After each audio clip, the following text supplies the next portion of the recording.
Oke, Assalamualaikum warahmatullahi wabarakatuh. Kembali lagi dengan saya Nini Rahayu M. Ahmad, NPM 0227201106. Saya di sini akan mereview sedikit tentang artikel jurnal yang saya review. Jadi mata kuliah ini yaitu mata kuliah seminar perpajakan dan konsentrasi saya yaitu di pajak. Oke, mungkin langsung saja di pembahasannya. Baik, artikel jurnal ini dengan judul Analisis Efektivitas dan Kontribusi Penerimaan Pajak Bumi dan Bangunan Terhadap Pendapatan Daerah di Kota Bandung. Di sini tertera nama penulis yaitu Yulia Anggarasari pada tahun 2020. Dan abstraknya, efektivitas penerimaan pajak dapat menjadi indikator kinerja di Dinas Pendapatan atau di Pemda Kota Bandung. Penerimaan pajak telah disebut efektif jika penerimaan sesuai dengan potensi nyata. Tujuan dari penelitian ini adalah untuk mendapatkan pengetahuan tentang efektivitas penerimaan pajak bumi dan bangunan berdasarkan target pajak dan kontribusi terhadap pendapatan asli daerah di Kota Bandung.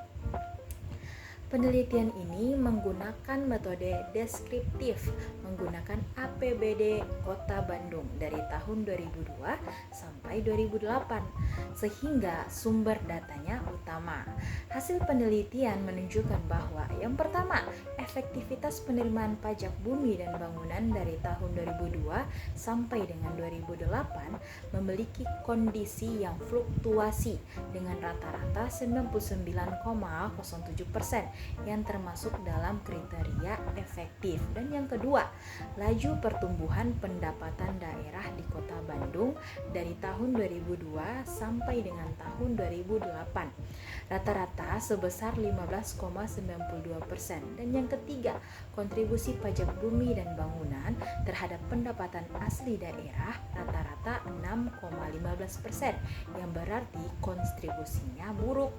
Rekomendasi tersebut menyoroti pentingnya pengulangan data cek terhadap subjek dan objek pajak bumi dan bangunan sehingga hasilnya dapat signifikan dan meningkatkan pendapatan asli daerah untuk membiayai kegiatan pemerintah.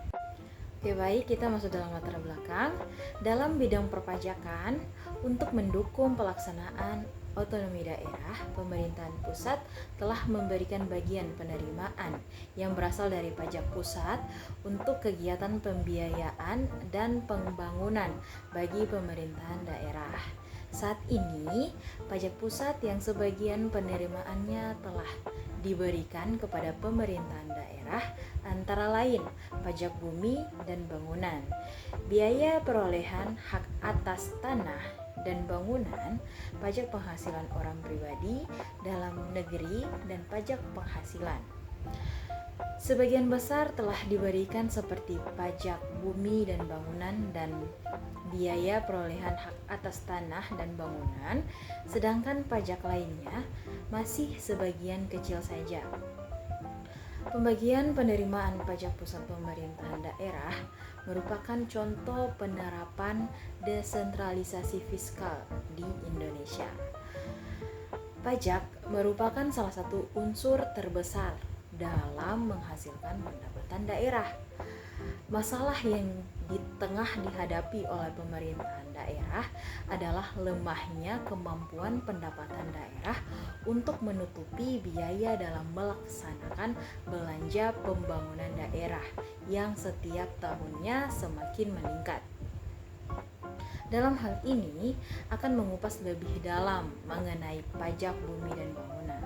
Hal ini dikarenakan kontribusi PBB terhadap kelangsungan pelaksanaan pembangunan yang terangkum dalam dana perlimbangan, walaupun cukup besar nilainya, dianggap tidak cukup menopang pendapatan daerah. Selain itu juga disebabkan dana perimbangan termasuk dalam pajak pusat yang mana masih terdapat bagian yang harus dibagi dengan pemerintah pusat. Artinya tidak keseluruhan pendapatan dapat dikontribusikan pada pemerintahan daerah. Berdasarkan uraian di atas, penulis tertarik untuk melakukan penelitian lebih jauh tentang pajak bumi dan bangunan Kota Bandung, terutama mengenai pengaruhnya terhadap pendapatan daerah. Oke, baik, kita masuk dalam merumuskan teori. Menurut Heriawan, di sisi lain pos dana perimbangan turut memberi kontribusi senilai 1,903 triliun atau 30,05% serta penerimaan lain-lain pendapatan yang sah senilai 98,168 miliar atau 1,55% dari total realisasi APBD Jabar. Pencapaian tersebut membuktikan tingkat kemandirian fiskal Jawa Barat sudah termasuk dalam kategori cukup mampu. Nah, menurut Casey, bagi hasil pajak Pusat Dispenda Kota Bandung, Rahmat Setiadi, target pajak bumi dan bangunan atau sering disebut dengan PBB Kota Bandung pada tahun 2008 tidak tercapai akibat perusahaan-perusahaan besar seperti pabrik tekstil, mal, lembaga pendidikan, dan sebuah badan usaha milik negara atau BUMN menunggak hingga mencapai 1,5 miliar. Targetnya senilai 214,6 miliar, hanya tercapai 180,4 miliar atau hanya 84%. Perusahaan-perusahaan itu menunggak karena terimbas krisis keuangan global.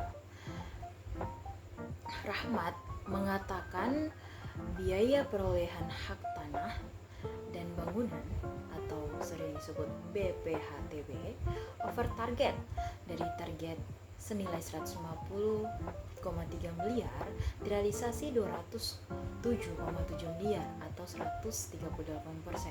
Secara kumulatif, penerimaan PBB dan PBHTB pertambangan tercapai 105% dengan total dana yang terhimpun yaitu senilai 390,4 miliar. Rahmat Setiadi dalam Tribun Bandung 13 Februari 2009. Pada tabel 1 akan diuraikan target dan realisasi pajak bumi dan bangunan. Oke, baik, kita masuk dalam metode penelitian. Pendekatan yang dilakukan dalam penelitian ini adalah menggunakan metode deskriptif. Metode deskriptif adalah penelitian yang dilakukan untuk mengetahui nilai variabel mandiri, baik satu variabel atau lebih, independen, tanpa membuat perbandingan atau menghubungkan dengan variabel lain. Alasan penulis menggunakan metode ini karena tujuan metode ini adalah untuk membuat deskripsi, gambaran serta lukisan secara sistematis atau faktual dan akurat mengenai fakta-fakta dan sifat-sifat antar fenomena yang diselidiki. Data yang penulis peroleh atau disusun, dijelaskan, dianalisis, dan akhirnya diperoleh kesimpulan. Hasil dan pembahasan. Hasil penelitian menunjukkan bahwa yang pertama, efektivitas penerimaan pajak bumi dan bangunan dari tahun 2002 sampai dengan 2008 memiliki kondisi fluktuatif dengan rata-rata 99,07% yang termasuk dalam kriteria efektif. Dan yang kedua, laju pertumbuhan pendapatan di Kota Bandung dari tahun 2002 sampai dengan tahun 2008 rata-rata sebesar 15,92%. Dan yang ketiga, kontribusi pajak bumi dan bangunan terhadap pendapatan asli daerah rata-rata 6,15%, yang berarti kontribusinya buruk. Rekomendasi tersebut menyoroti pentingnya pengulangan data cek terhadap subjek dan objek pajak bumi dan bangunan sehingga hasilnya dapat signifikan dan meningkatkan pendapatan asli daerah untuk membiayai kegiatan pemerintah. Perhitungan efektivitas berdasarkan target dilakukan dengan cara membandingkan realisasi pemungutan pajak bumi dan bangunan dengan target pemungutan pajak bumi dan bangunan. Dari perhitungan menggunakan sistem target ini dapat dilihat pada tahun 2002 dan 2003 tingkat efektivitas pajak bumi dan bangunan sebesar 88,29% dan 84,42% dengan kriteria yang cukup efektif. Hal ini disebabkan masih ada tagihan pajak bumi dan bangunan yang tidak jelas objek pajaknya dan pendapatan pajak yang terlalu tinggi, sehingga target pajak bumi dan bangunan Kota Bandung tidak tercapai. Dan di sini juga ada keterbatasan bagi peneliti, yaitu peneliti selanjutnya diharapkan dapat melakukan penelitian yang lebih teliti, spesifik, dan akurat baik dari data-data yang diperoleh maupun dari variabel-variabel yang akan diteliti dengan meneliti variabel-variabel lainnya yang terdapat dalam unsur pendapatan daerah dan menambahkan tempat yang lebih luas seperti efektivitas dan kontribusi penerimaan pajak bumi dan bangunan di kabupaten atau kota di Jawa Barat. Oke, baik, mungkin itu saja yang dapat saya sampaikan. Lebih dan kurangnya saya mohon maaf. Wabillahi taufiq wal hidayah. Wassalamualaikum warahmatullahi wabarakatuh.